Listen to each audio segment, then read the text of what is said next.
What's your sense right now on his frustration level? I mean, it doesn't take a Sabres beat reporter to know that he's angry, he's pissed off, and he's frustrated, and he's tired of the losing. Do you think, though, like when this season's over, whether he ends up coming back or not, and he looks in the mirror, is he gonna make a push, do you think, to want to get traded? I think it all depends on what this organization does in the coming months. I would say the next 3 months are going to be critical in terms of selling Jack Eichel on this being a viable situation for this team to win sometime in the near term. Who's going to be the coach? Who is Kevin Adams hiring and his assistant general manager? What's the path to making this team a winner? This team has no identity. This roster was built for multiple different coaches.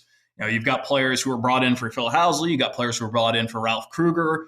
How do those players, the personnel, match with what the next coach is going to be?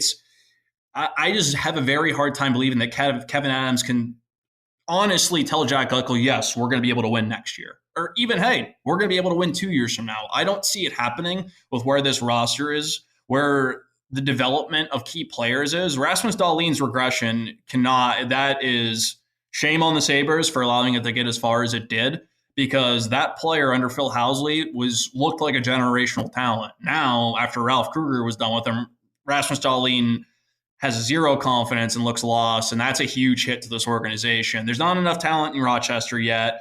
They're going to need more drafts. I just don't see there being a path. And if there's not a path to win in the very near future, Jack Eichel is not going to want to be around to see what's going to be next. And I really don't blame him.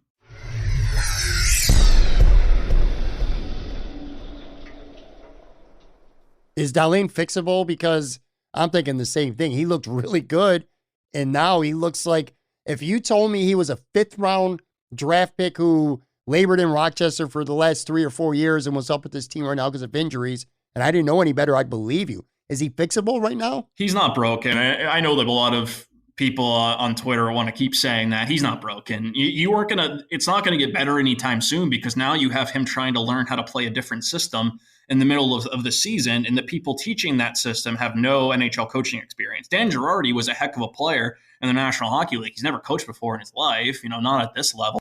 So you're really going to put Dahlin's development on the shoulders of a guy who has never coached at this, in the National Hockey League. You got a team that's playing 2 different systems at times. I mean, you got some players who seem to be playing Ralph Kruger's way, others who are trying to do what Don Granato's doing. So it's a mess. And it's a good point to bring up, because I don't know what sort of impact this is going to have on the development of. Do you think it's a good thing that Dylan Cousins and Rasmus Dahlin are around all this losing at such a young age?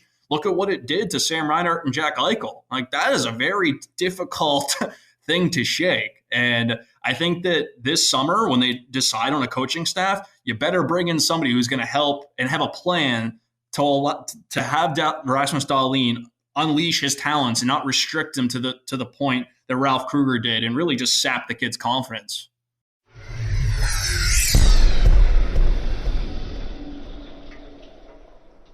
He's kind of a fascinating subject to me, and if they could find a taker, I'm sure he's going to get traded soon, but his numbers are horrible.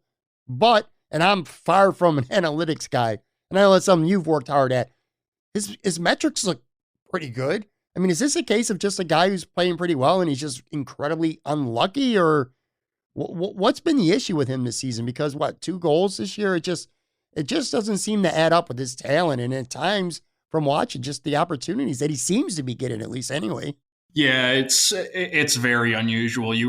But it almost reminds me of what we saw from Jeff Skinner at times, right? When you look at all the analytics offensively, particularly last season, you would think, wow, this guy should be scoring 30 goals, but it's not happening. Part of it could be, has he been saberized, which is a term that we love to use around here, where a guy comes to this team and gets around this environment and suddenly loses confidence. I think that could be part of it. Taylor Hall didn't have stability. He kept getting moved around the lineup. Ralph Kruger could not decide who should Taylor Hall play with. Should he play with Jack Eichel? Should he play with Eric Stahl? Who should he play with? There was no stability. There was a bad 5-on-5 system in terms of generating offense. And let's put it on the player here. He hasn't finished his chances. And that's the same indictment that you could put on Jeff Skinner. These guys have had opportunities. Taylor Hall's had breakaways, and he hasn't put the puck in the back of the net. Now I know that it's very clear he wants to change the scenery. I think he's upset that Ralph Kruger got fired. He came here to play for Ralph Kruger. I would not pay that guy, and I would not give him another contract.